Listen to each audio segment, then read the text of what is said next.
Hello, how are you doing today? I want to talk a little bit about the American retail environment in the 2000s to the 2010s because I was kind of working in retail at that time.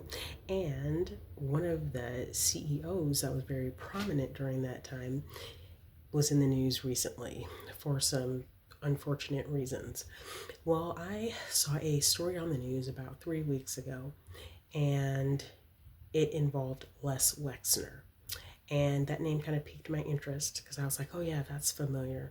And that's because I used to work at a store called Express around maybe '05 to '07. And I also worked at Bath and Body Works as seasonal help one year for a holiday season. And anyway, at that time, those companies were owned by limited brands, and the CEO was Les Wexner. And I knew that because, there would be little like company newsletters and stuff like that, and there was an orientation. So that's how I came to know that name. Well, anyway, Les Wexner was being questioned because he was connected to the Epstein files. Now, this is totally dropped from the news. I have not heard about it again because, now the United States is involved in a war, military operation, whatever they're calling it. They didn't get approval from Congress, so I don't know that it can officially be called a war. But anyway, the US and Israel are now bombing Iran. Iran is bombing back. So, you know, the Epstein files are not being discussed anymore. I don't know if that's a coincidence or not. But anyway, um, Les Wexner, he was the CEO of Limited Brands. And I remember when I was working at Express, there was this email that we got one day, and it was in the company intranet. So, it was like email, but it was only like within the company.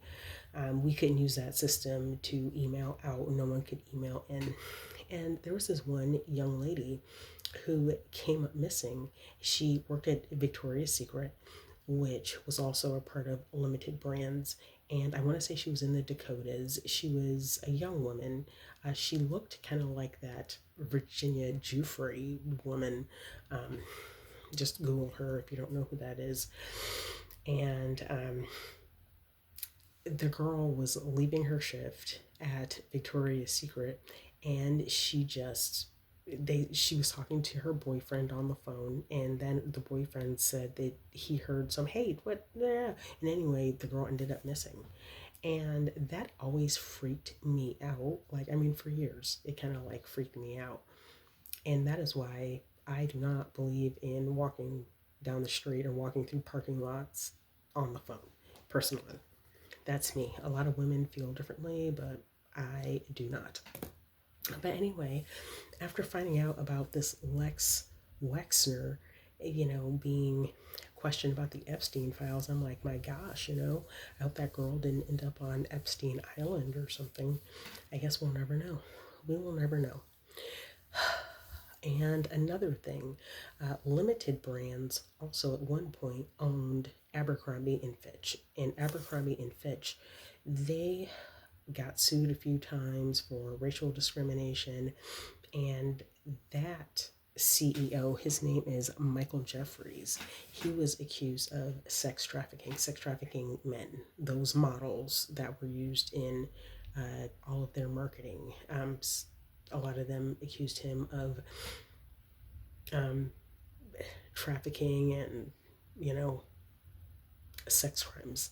And I remember when that Abercrombie, first of all, I remember hearing about it many years ago.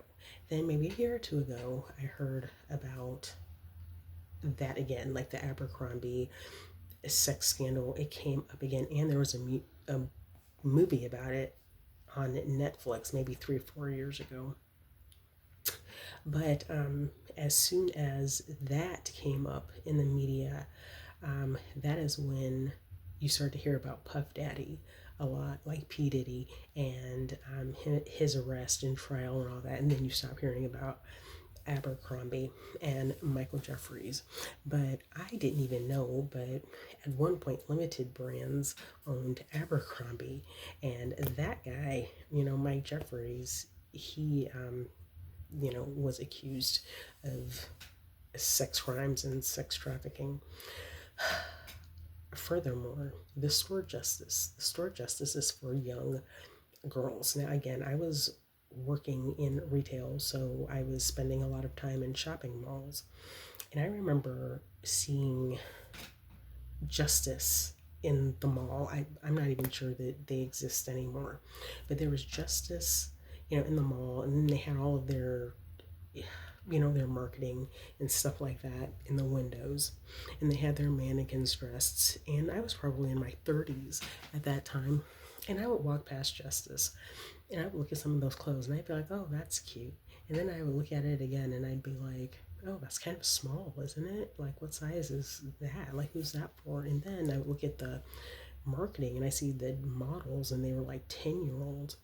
And so, like, Limited to Injustice, they were owned by this company that is tied to perverts. And so now I think back, I'm like, okay, so that's why, you know, some of those clothes were to me kind of suggestive, because again, I was probably in my 30s, and some of those clothes would catch my eye for me, because I mean, I thought that it was, kind of cute, like little mini skirts and going out tops and stuff like that. Like, I thought it would have been nice for me, but it was for like 8-year-olds. And now looking back, it was just all, you know a company run by people who are at least somehow tied to claims of sex crimes.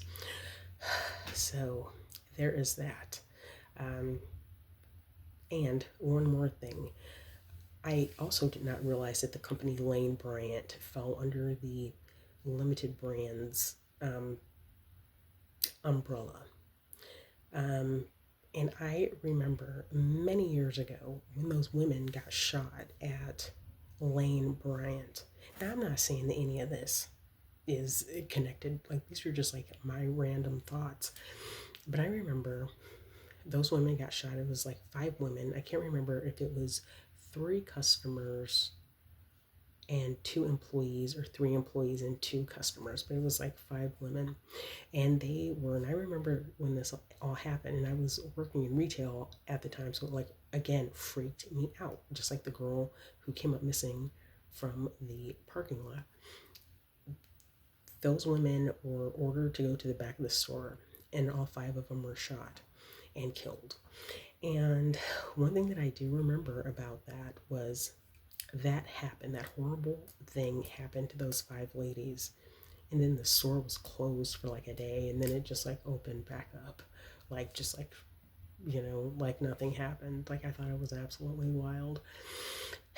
So, yeah, there was that. And when I was reading about Limited Brands, they never found that guy. They never ever found the man who did that shooting. And again, I think that's absolutely wild. I mean, this happened in a strip mall or something in Illinois, and this guy just got away with it. Shot and killed 5 women in a store, and just got completely away with it. So, anyway, those are just some of my thoughts about um, the retail landscape of the 2000s and the 2010s in America, and the influence and just some of the things that happen within, like, the Limited Brands company. Victoria's Secret, like I already said, Victoria's Secret was also a part of that family, and they were accused, like, on a higher level, not the retail level, on a higher level, they were accused of some, I don't know, maybe some untoward activities, or maybe just like attitudes. I think the branding, was highly sexualized, but not in a very, like, wholesome way. Yeah, there were those allegations as well. that I remember. So anyway, yeah, I just kind of was listening to news, and then that name Les Wexner came up, and I was like, yeah, I remember him. And then I was like, wow, so he was tied to the Epstein files, and yeah, limited brands. It was huge, bigger than what I even realized. So anyway, I just wanted to share some thoughts on that. Thank you. Bye.